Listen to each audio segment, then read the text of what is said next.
English to English podcast. That's Eric. That's Brett. We're going to get started. This will be a relatively short one today, probably. Yeah. But we don't want to keep falling behind. Life gets in the way sometimes. It'll be sweet and rich. Yes. Short, but like passionate. Like a 12-ounce steak. You know?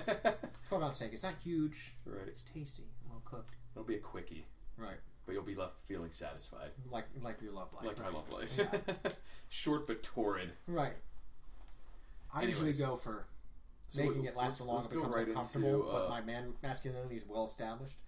That's true. Right? Make them beg for mercy. Right, like, that's enough. It's like, no. I'm not done yet. I'm not done yet. Tap out. I like to make them quit. Right, yeah, exactly. So I don't have to just beat someone. You want to make them quit. Right, yeah, exactly. Like, wait, what are we talking about here? Right. So, that was my notification. I'm so popular. Mm-hmm. I'll get that away from the microphone. A busy adult with many important things to do. Yeah, a busy adult with many important things to do. Anyways, so I'll jump right in because I have I have one or two things that are related to immigrants and the gloriousness of other cultures. But I have diversity is our strength, you know. That's true, and this is file under diversity is our strength. I have an acquaintance who recently took some sort of job over in the Middle East, teaching English or something. Okay. It's a short-term job, a few months or whatever. But I think it's in Qatar/Qatar, however you pronounce it. Right. And she posted something pretty soon after she got there about how, like, someone had asked her if she supported Trump or something. Someone in that country. Okay, a native. And she was like, I don't think, or what did she say? She said something like, "Oh, I'm willing to live in the Middle East, so what do you think?" or something that. Like, oh, these stupid redneck Trump supporters would never be able to tolerate other cultures and everything. Yeah.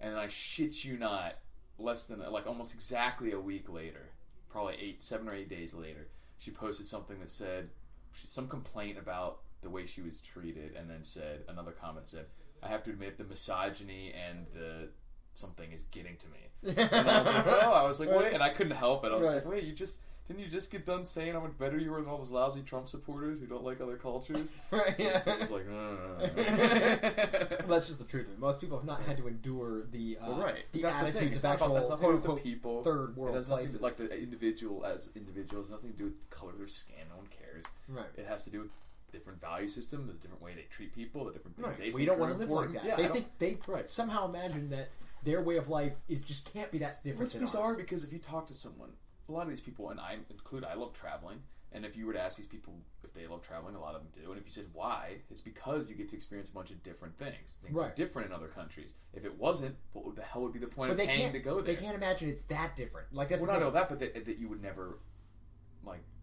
want everything to be that way in your country as well. Like, it's exciting because it's different in all these places to get to see, but you don't always want it to be that way in your home country. That's true. Even if it is fine different, like you could live with it, you may go to some place like Iceland and it's great.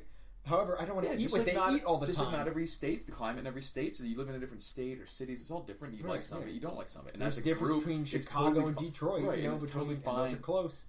Exactly, and it's totally fine to say as a group, like, that's not how we want to do things. Right. Even if it's not an issue of morality, like throwing gay people off a roof or something, you know what I mean? Yeah, exactly. Even if it's just like, that's not really how I want to structure my life. I don't want my mornings to start with, it's just not part of my. Or just the way the cities are set up, the type of food, it could be anything. Right. The point is, there's not inherent value judgment there in terms of morality. Right. But also, they know that it's different. That's why you like traveling. But to say that it's not going to make our country different to import all the people who making it that way, right? Yeah, good or bad, right? Yeah, because even if it was good, even if you said I like this culture more, you would be like, let's bring them all over here and make it that way here. That's the whole point. It changes. Admitting the change. Yeah. So, anyways, that was funny. And then in more crazy immigrant news, this one is particularly disgusting. You may have seen, but I can't feel sorry. Hit me with it. You probably have seen it because a friend of ours recently posted about it, a mutual friend. Anyways, this was a story that's recently been making the rounds where some guy, I think it was in Norway, pretty sure it was in Norway. He was actually a dude, was raped by a migrant. Yeah, and then and then a few years later, it was years later. Really? I didn't realize the time apparently it was difference. 2 or 3 years later the guy was finally caught. But it doesn't matter, that's irrelevant. And then he was obviously going to get kicked out, apparently. Probably, hopefully he's going to get deported. And the guy, the victim, was like felt bad that he would get deported, or said like, "Oh, I don't think he should be deported," or something like that. It was like that he fucking that. If you want to know what a cuck yeah, exactly. Like. But I was like, "Jeez, it was some dude. It was a dude that raped another dude." Yeah. And I was like, for someone, he like broke into his house or something, and I was like, between the dog with the 22-inch neck, the guns, the knives, the jiu-jitsu, and a very rabid desire to maintain my butthole's airtight seal. I was like, for a single individual to break into my house and rape me, they would have to be some kind of superhero. And I was like, or supervillain, I mean. Right, yes. And the more likely scenario is I would be turning them over to the authorities in Ziploc bags. Like, there's the important part. Here's some identifying... Yeah, here's a fingerprint or something. Maybe you'll get some liquids you can test out of this. And certainly not feeling bad for that. I might feel bad for the second and third generations of their family that I would be murdering also. Nah, clearly there's not good stock. Yeah, exactly. But what was crazy about that whole thing to me is it's just like, where do you get that dumb idea? Where does that even come from? It's not even from like an evolutionary biology standpoint, that emotion makes no sense. Well, the one thing that's like an anonymous conservative, the guy who pioneered the whole idea of like or at least made popular the idea, I guess, of the RK selection. Yeah, I'm pretty sure that was a biological thing in certain populations, like rabbits versus things. But right, yeah, he's in terms of like. Well, he was of course talking about with disdain as well, but saying, look at these people. Right. The depths to them, it is their. He was saying the R selection, and this is not a way I'd heard it talked about before, and what made it fascinating, and just how messed up it could be if this is true. It's all still a theory, right? It's just his model for this thing. But let's say it says, in this, it kind of shows like the R theory is the rabbits, the people who are not competitive type, hate the Ks who are competitive type, because they hate the Ks because they can't compete with them directly. So they want to import danger from other places because they would rather live under the rule of foreign dictators as long as those dictators get rid of their competition in the group. Right. Even though that's a very myopic. Because obviously. To them, it's obviously not sensical. Because to them, though, living under predators is what they do all the time. Like the rabbits, right? Like they don't. The individual and how many of them may die and be disgraced and dishonored is meaningless. So they're cheering that like wolves are coming in and eating the coyotes without realizing that like wolves are coming in and eating the dogs, not realizing when the wolves are done eating the dogs, they're going to eat the rabbits too. Yeah, and probably be worse than. Right. And that's not even obviously wouldn't even be like a conscious thing that they could articulate. That's just some sort of biological. Now I think it's probably more in. I mean, that's probably present in some people, but I don't even think it's that. I think it's more a case of like the virtual signaling and everything else. Just like never. Well, I think in many aspects of their lives, not just this one, they're insulated from the real-world consequences of the decisions. Like the people who live in all-white enclaves talking about like how cities should be diverse and everything, and it's just like... Well, it's part of like...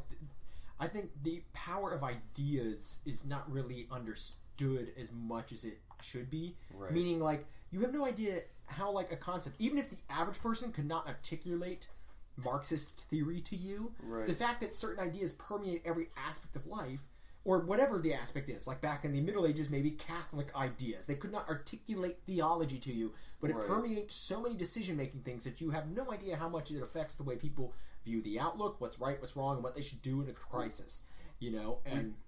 we talked about this before. Like once you have those mental scripts, then they're basic. Or as I've heard another guy call, I forget who it was, but he uses the term societal programming. Right. And then you have these like basically your mind creates this framework that's a given. So every new information you get just goes like, how does it fit into this framework? Without saying like, is this even real? Once it's there, that's what you're building off of. Right. Like so your subconscious mind is already making It's one of those decisions. useful human things, so that you don't have to start from base analyzing every time. Every situation, because you can't. I mean, it would be disastrous to have to come at every situation fresh and not rely on a framework of some kind. Otherwise, you burn your hand every time on the stove. You know what I mean? Right. You would first time you see fire, every time you saw it again, you'd be like, or a predator. Right. You'd be like, let me do hypotheses to see if this is dangerous. Let me test if this is dangerous or if this poison berry. Look, no. You learn from experience, and your mind creates a framework. But like you said, that can be hijacked in like a modern lifestyle by certain things. Yeah, not even on purpose. Modern, anymore. like in terms of modern now, but just like anything above like more survival complex, level, more a societal complexity level, you can hijack those patterns. Once you move beyond like the physical, sustaining your life level of the Maslow's hierarchy of needs or whatever, that sort of mental process is still there, but it can go not even haywire, but it can end up not really serving you. Yeah, it can end up working against you. And you won't feel it immediate because you don't feel the consequences immediately because it's not fire hot stone heavy, right, tiger dangerous, like level type stuff. You may not notice the errors until you're far too late to fix the problem. If you make stupid money mistakes based on these frameworks, whatever your framework is, it's not going to end your life. It's not going to take you out of the gene pool. You know what I mean? It's not even maybe see the consequences for a decade or whatever. Right. Certainly when you're talking about societal changes. Right. Yeah. But anyway, so it's what's funny to me about that stuff. It's just like, you look at a guy like that, and I can't imagine it. Like, even if you're not a vindictive person, wrong must be punished, or else it continues. It makes no sense to me. Yeah, because that's not even looking out for other people. Right. Like this guy could do. You don't even care about other people if you. Right. Yeah. This person obviously has no compunction against breaking into somebody's house and raping their asshole. Right. I mean, let's put it bluntly. Yeah. Exactly. He wants to fuck people who don't want to be fucked. Right. So, and if rape is such a bad epidemic in our society, and how evil all these rapes that are happening, wouldn't you want to stop that? Punish someone who does it? Yeah. Or just not even. It's not even about punishment. You could even look past punishment. Right. And say, True. Wouldn't you want to stop this from happening to someone else? Right. Even if you get rid of everything and say this person did something that we find terrible, so we just need to get rid of that person. But I guess on some level they just take away all responsibility and agency from the individual. Well, see, that's what it is. That goes back to... They don't look at like this person. The power of ideas is like I'm saying. The problem is that one of the big ideas in the modern age is that everything is societal programming. It is both a twofold. It's a coup for the powerful and an excuse for the weak. Yeah, because they hide behind it. It lets the weak hide behind everything, saying it's just societal. I don't have any agency, and lets the powerful say, "That's right. You don't have any agency. You need to vote me more power so I can change society so that you." And the only reason you think that is because you're taught to, or something like that. Right. Yeah. Exactly. It's like and they'll admit that you can be everyone was institutional racism, but they can't understand institutional stupidity. Right. Like that's true. Good point. Yeah. It's like, other things could be institutionalized too. Like, right. Yeah. Fucking retarded. Right. Yeah. You could be institutionally giving up your asshole to. Yeah. It makes no fucking sense. What the hell? Well, this goes back to what we were talking about, like people not even being able to operate in their own self-interest. Right. Yeah. Speaking of which, I don't know if I mentioned this to you last time, but there's this really good interview I saw. I think it was with Chris Martinson. It was either Chris Martinson on YouTube or McIlvaney Financial on YouTube. Either one of them. They did an interview with this guy from a European country who wrote a book. I forget what it was called. I'll try to put it in the show notes.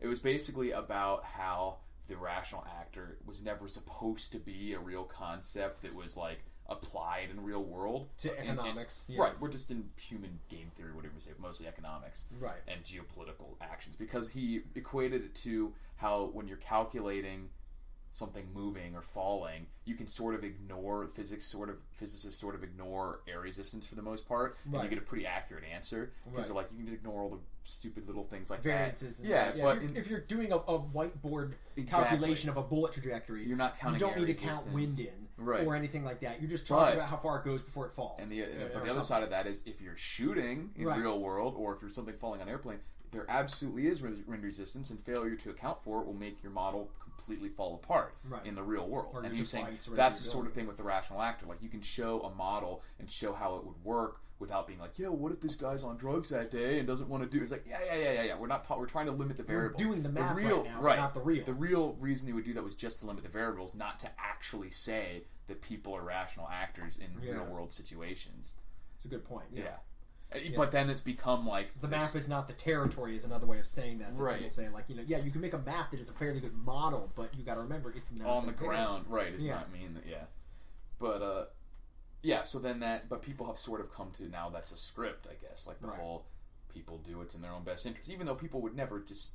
They would always admit that, like, people don't always, but I don't think they realize to what extent that would really change the results. People don't realize how much people don't know what's in their best interest. That too. Like, a lot of people rarely act explicitly against their best interest to them. They don't look and say, that hurts me, so I'm going to do it. Right. They just don't know or can't admit it's not in their best interest. That's true. And they're only counting on things like, well, if someone's going to take a job for $10 versus $15, of course they're going to take the $15 one. Which, may or may not be true most of the time, but that's only one level of it. Right. There's all sorts of decisions that go into it. Could want less hours, more flexibility. But I'm saying not even it's stuff that, like you said, you might not be able to tell that it's bad for them right off the bat. Oh, yeah. You know what I mean? So. Yeah, exactly. They only look at, like, obviously the big decisions where it's really obvious that it's beneficial in some way, people will tend to do it, you know what I mean? Like, not doing things that physically hurt them or something like that, or doing something that immediately gets them more money. Like, people will do that most of the time. Right. But as far as, like, moving out of a state because the property taxes are higher. You know what I mean? Or the personal income tax is higher. That's not necessarily going to be 100% correlation. Like, not everyone's going to move, just because they might like the city or whatever. But you're still going to cause changes if you don't realize that people are, you have to accept that people are generally going to do what you pay them to or what you pay them not to. But it's just not going to hold true 100% of the time. Yeah. I'm seeing if you just heard a little bit of ad popping, unfortunately, I'm seeing a news article here that just caught my eye. I have not read it at all. This. I didn't read it either. Controversy sparked by mock border wall at John Carroll University. Yeah, some frat built a fake Trump wall around their frat house. Really? So 2 fences on either side of John Carroll University's campus, representing a mock border wall, are causing controversy on campus and online. The fences were put up Monday by a social justice. No, this is a different one. Social justice student group as part of a senior project meant to showcase stories, statistics about the country's immigration policies and practices. One is by the library. So it's the opposite then. Yeah. But the day after they went up, students said they were vandalized by Donald Trump supporters who put on their own signs by the fences and then chalked the campus in support of the Republican. Some chalk simply read Trump 16, while others said Bernie is a commie and Hillary for prison. Yeah. Yeah, that's funny. Because there was another one where some frat house Tuesday built evening, like a pro. It came to a head. Students said pro-Trump supporters stood on one side of the wall while social justice students... What is that? Like, how did that even come out? Like, social justice students, like... Just shows how stupid it is. It's like identity politics for identity that doesn't exist. Yeah. You just made up, like... You realize that every other group identifies by family, culture, but you're social... Right, yeah. Like you're like, we're social justice, here for Latinos.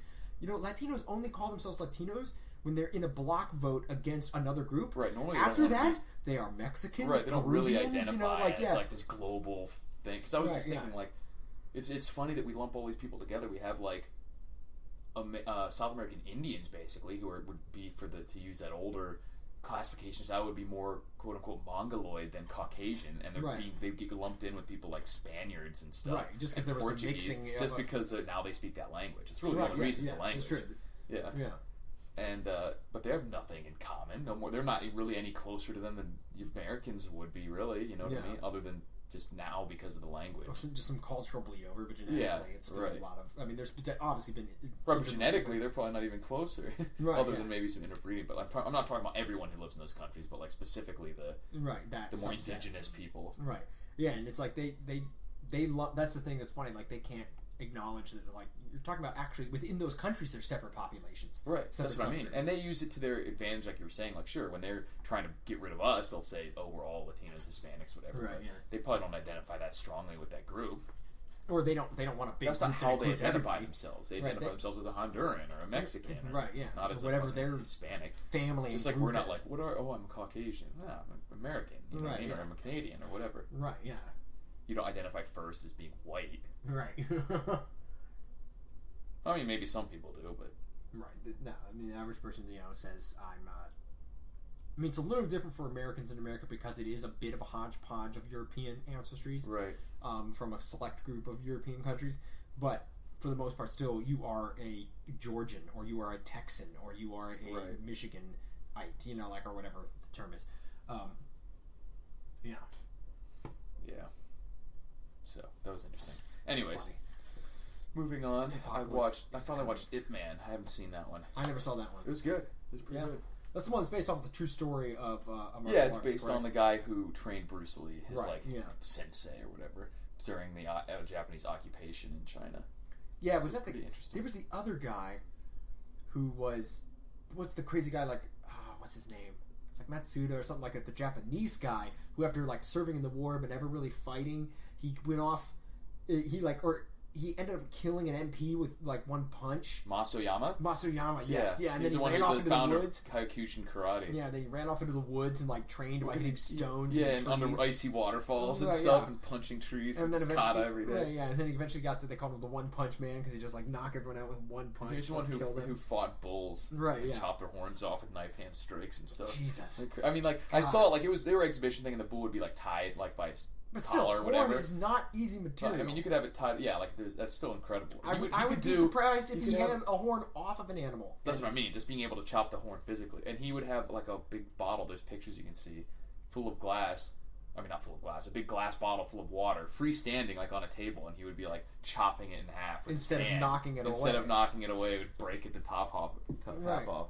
Jeez. Because, like, instead of the bottle going flying, right, yeah. it just is, like, chopping the top off. It's pretty incredible. Yeah. Yeah, and he's supposed to, like, there's some sort of bar altercation where he's, like, going away, and was like, and finally had to punch the guy and killed him with one blow, and he was like, oh, I'm so sorry, and ran off into the woods to, like, contemplate the purpose of martial arts. Well, then he kept training, like, more. Right, like, mad. That's what's so funny about it, right. Like, he just didn't want to he just didn't want to have to use it against people, I guess. Right, yeah, exactly.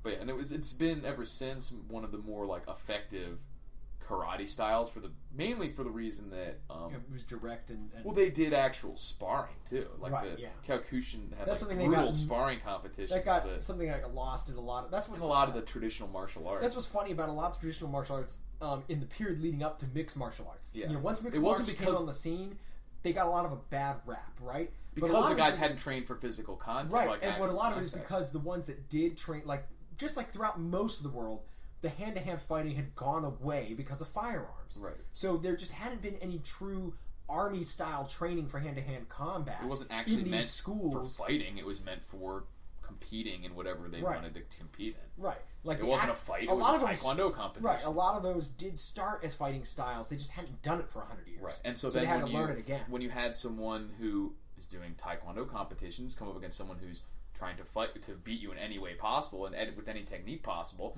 they're usually going to win.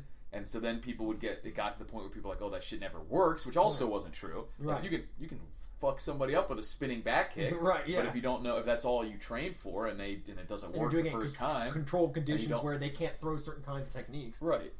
Then it's not you're not going to see it work. But now you're seeing awesome stuff with the traditional martial arts with like Stephen Wonderboy Thompson, Lyoto Machida. Guys like who's that new kid with the crazy hair? I don't know. Anyways, I don't know in the UFC, but yeah. So I mean, the stuff's awesome. It works great. Yeah. But it doesn't even necessarily work better or worse. It all depends. But there's techniques in every martial art that work. Yeah, I think it really wasn't that the techniques were bad. It's just they Some weren't of them trained are, well. But yeah. Some of them are. They weren't trained well, and they weren't trained for combat. But in any martial art where you really get to test them constantly, the ones that don't work tend to get winnowed out. Right. So it's not like, oh, you can't have a striking style that uses kicks and moving in and out quickly. It's like, sure you can, but if you don't practice it against an unwilling opponent, to put then you because if you have style against style, like that style against that style, they're both people are going to be using same techniques, and so they'll kind of cancel each other out. They're not going to be like, why don't I just tackle this guy? You right? Know what yeah, I mean? You're not coming against the guy that rock paper scissors it, who comes in with it. You're coming in strong with scissors, so I take rock. Or He's like, what if he punches me in the stomach when I'm throwing up my scissors hand thing? Right. Yeah. Exactly. It's a different game. Right. Yeah. But it doesn't mean that none of that stuff can work if you know that. Well, not even that's a funny analysis though. But that's not what I was going with. I was going with like.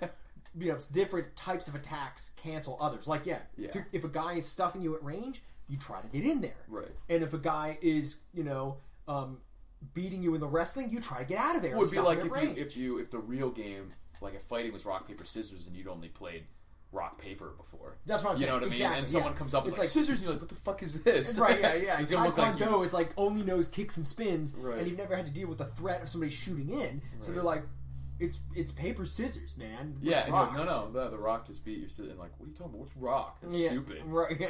that's cheating or something. And that's when. And then you would see a lot of these schools. Not even the art, because art is not. It's nothing. It's just. Right. But the schools would then try to protect themselves by, instead of learning the stuff, by banning it. Right. Or just not competing against it. So they would insulate themselves, which would make it even worse. Right.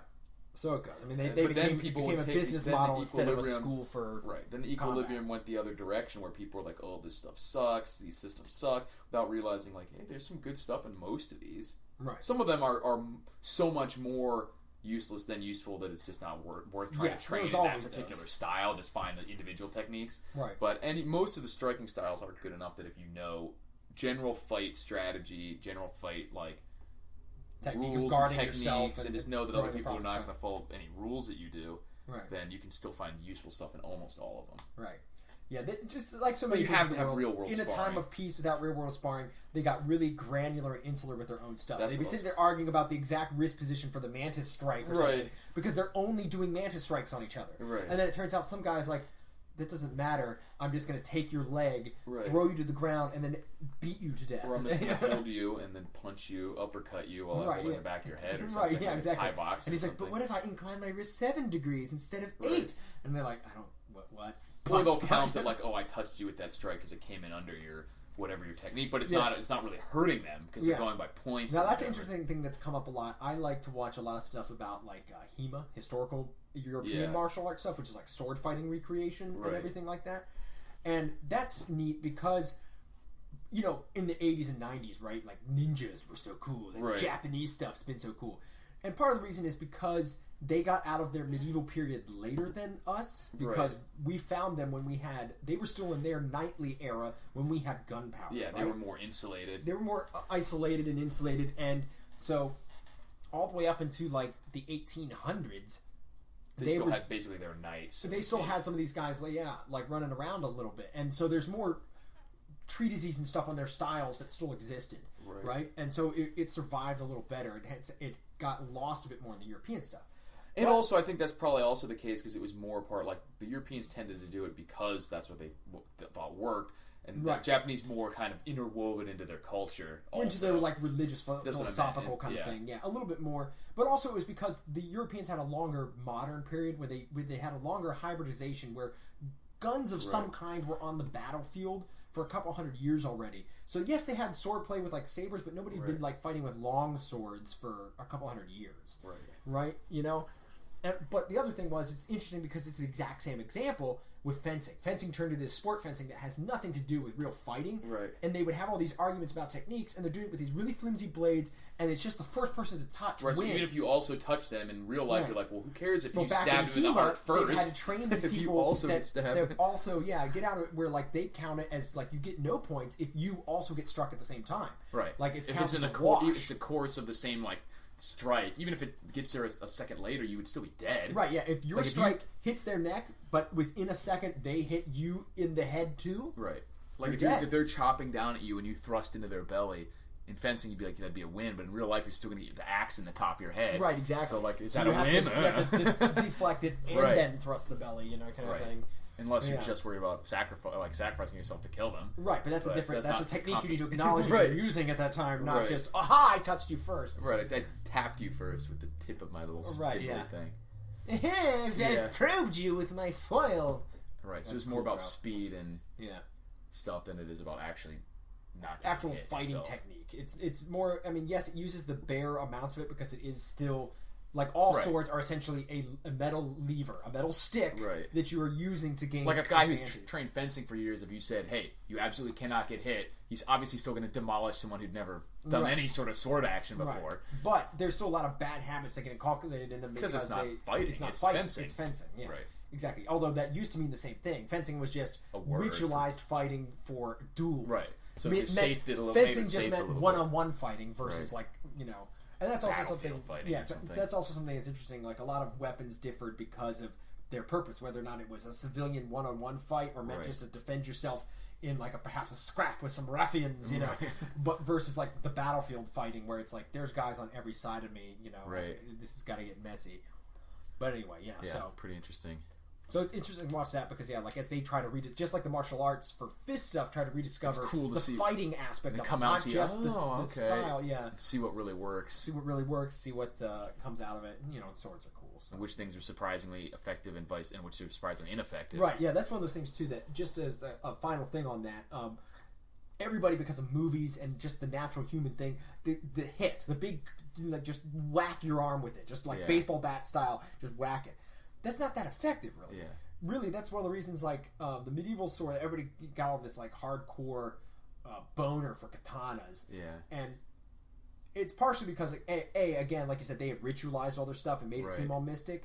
But also because, for whatever reason, they just decided to go with trying to perfect the perfect cut as, like, their technique.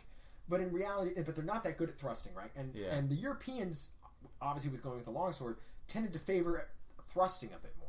And it's because it doesn't seem that satisfying to do it, but it is so goddamn effective. Like, they've done tests where they show, like, the amount of force it takes to make an effective cut versus, like, if you get a knife and with the minimalist amount of force, you can pierce, like, flesh. Like, you can even test it. Like, take a fucking steak, put it in a leather glove, hang it from a rope, and try to like slash it. Right. The best ones will probably cut a little bit. Right. But versus like stabbing someone. Versus like a well-sharpened knife that you just Yeah. stab it in. Like that's why knives can be so brutal, because the like knives instinctually people it's different. Like with a sword, people think to swing it. With a knife, people know to stab it. Yeah. Like and also I would imagine that like if you're chopping downward all the time in a real fight against other metal weapons, your sword's going to break all the time.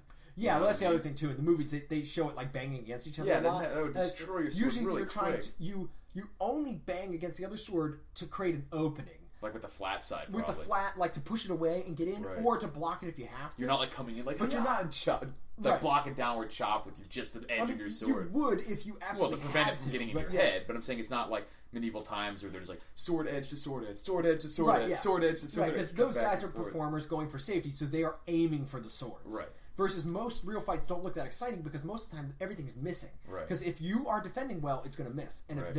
if you're so the whole point is that you come in at some angle Right. and they slide it aside or dodge it completely, and then somebody kind of takes a feint, a thing, Right. like it doesn't It's look. better to just jump out of the way than to just make the sword the only thing between you and the other sword. Right. Because if it does, And break, also, then like it'll come right a at your real head. fight, a fist fight is not even a good example because a fist fight you can take a few hits and keep going. Right. There's not the devastation with like one hit getting through. Right, yeah. Like with a sword fight or a knife fight, it's like a lot of feeling it out until somebody finally gets advantage where I can make an actual attack, and then the other Right. guy's kind of screwed. Yeah, you because get one stabbed. successful attack is like pretty debilitating. Yeah, exactly. Like, one good cut that leaves arteries exposed, or a Right. stab that goes through all it's your just- yeah, it organs. destroys Oh my you, god, yeah. It's debilitating. Yeah. Anyway, any last notes? No, I think before we'll we wrap it up. This short one. Yeah, gotcha. I can take off. But All right, well, cool this is a stuff. short one. Just a Talk quick about fighting. topic of the news Speaking of of fighting, just I won't go into the details, but UFC this summer is crazy. A lot of good fights. All right, we'll So we can try talk and about stay on those top more of those later, as they come up and as we get to them. So, peace out, homies. Thanks for listening. Adios. I did a hand signal, but there's no way they could see that.